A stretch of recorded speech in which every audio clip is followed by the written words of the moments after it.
Welcome back to RXMuscle's Iron Road to the Olympia 2018, brought to you by Redcon One.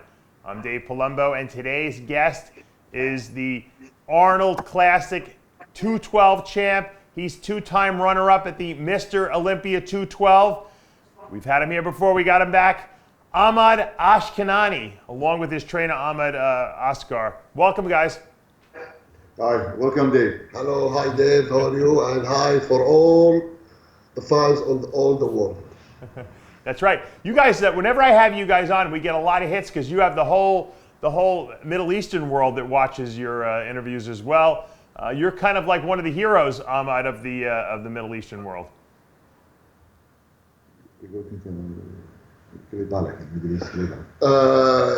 Yeah, you know, because this in the Middle East, Ahmad Ashkanani now he's like an icon for bodybuilding, and all of guys watch on him, look around what he's doing, what he's training, and what he's doing like a therapies, and how he care about his life, everything. And you know, the first athlete, he gets these places from all around the Middle East or Arab countries. So all of Arab people look to Ahmad Ashkanani. He's the leader for us, and we walk on back on his steps, and like that. Ahmad Ashkanani, let me just address, you both have the same name, so I'm going to call you by your last name, but you know, you're very well known now in the Middle East. You know, you went from basically no one knew who you were, you came out of nowhere, you got your pro card, you placed second at the Olympia, you went on to win the Arnold Classic, you placed second at the Olympia last year as well. Obviously going into this year's Olympia, you also have to be considered one of the favorites. How has your life changed since you've become, you know, like a superstar in the 212 division? It's a big change for my life, and really, if anyone say the bodybuilding it's not changing your life, he's lying, because you become like, you know, like a star or a famous. All people trying to say hi for you, watching on you. You will be the idol for a lot of people, like the bodybuilding. And also, you know, the bodybuilding, it's not how much it's give for us, how much we give for the bodybuilding. We should also, from us, all the athletes, give for the bodybuilding the good person, or personality.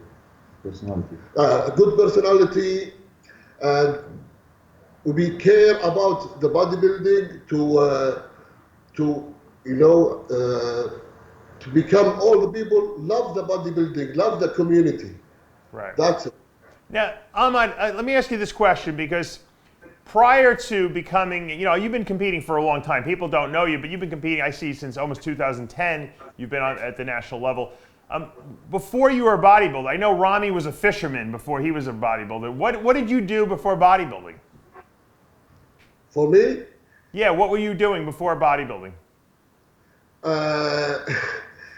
Nothing. I started a bodybuilder when I was 16. Oh, wow. Okay.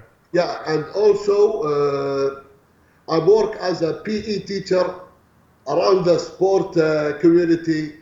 So it's my job and my hobby, it's same, because this is sport. I'm teaching sports, and also I love the bodybuilding. Also I'm an athlete, and now I become a professional athlete in the bodybuilding.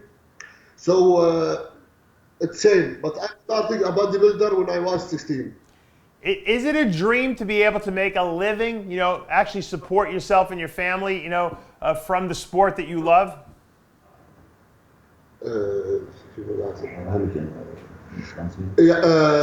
Before, when I start, those didn't happy. about the bodybuilding, Right. because the image for bodybuilding here in Middle East, before it was so bad. It's like, all people see the bodybuilders like, making, like fighting, talking bad, like Right, this. right. But when I start, and now we are trying to clean this image for all the people. Now the people here in Middle East, those love the bodybuilders and give big hand when we get a good place, and also support us. This is the good. Right, right. I think we got a little stall in the Skype connection here. It is amazing, when you think about, Kuwait's such a small country, and, Ahmad, started out, in relative obscurity. He's been competing for a long time, and then all of a sudden he came into his own, and now he's making a good living from the sport. Obviously, he's, the second-ranked 212 bodybuilder in the world right now. Has to be considered one of the favorites, obviously, going into 212 Olympia. He'll be one of the guys. Yeah, we just got cut off a little bit. I was just kind of giving people some background. Talk to me. Let me talk to Ahmad Ashkanani for a second too. You guys have been working together for a number of years now. What have you guys? What have you implemented on Ahmad here to help him, be the best he can be? In other words, what have you changed? What have you done with his workouts to make him so good over these last 3 years? Because he went from not being such a great bodybuilder, and all of a sudden he rushed onto the scene and he became a superstar overnight. Yeah, we're working so hard. Ashkanani started his the first shows. He started when he was 70 kilograms. Now he's 212 or 96 kilograms. So he developed and improved year by year until he get the pro card. So every year we're starting our season with a new prep, a new development exercises and everything. So our target is every time he comes on stage, he's different, and we're good at this. And every show he's getting in, he's more development and improved with the other show. And this year we're training hard. We're doing our best to be the best and number one. Can you guys beat Flex Lewis this year? This is his last year up in that 212 division. Can Ahmad Ashkanani win the Olympia? With all respect for Flex Lewis, he's a good guy. He's our friend. We will not go to Vegas to be second or third. We will go there to be first. He's a great athlete. He's a superstar. He's Mr. Olympia. We're going there. Like everybody's going there, they won the title. 2 times, we took second, and sure this time we'll be first. I like the confidence. Now, Oscar, you're also training Ruli Winkler for this show. We haven't, it's been a little quiet over there. How is Ruli looking, and what's your prediction? Do you think he'll be able to break into that top 3 this year? Well, our target is top 3. Absolutely. We have three athletes with the big boys, Brandon, Ramy, and Winkler. Our hopes or our target is the top 5, and we will be 3 athletes from Oxygen Gym in the top 5 for sure. Now, obviously, a lot of people have been asking about Big Ramy. Phil Heath going for number 8 this year. Ramy looking pretty good last year, very close, almost getting to the point where we felt, hey, this is the best Ramy we've seen. Will this year be the Ramy that we've all been waiting for so long? Yeah, I told you that we're going there to the title, for the 2 titles. Dude, so, Ramy is on, man. You got to see him. Who is that in the back there? Chris, go. Duck down a little more. I can't see you, Chris. Duck down. There he is. The real deal, Chris Cormier.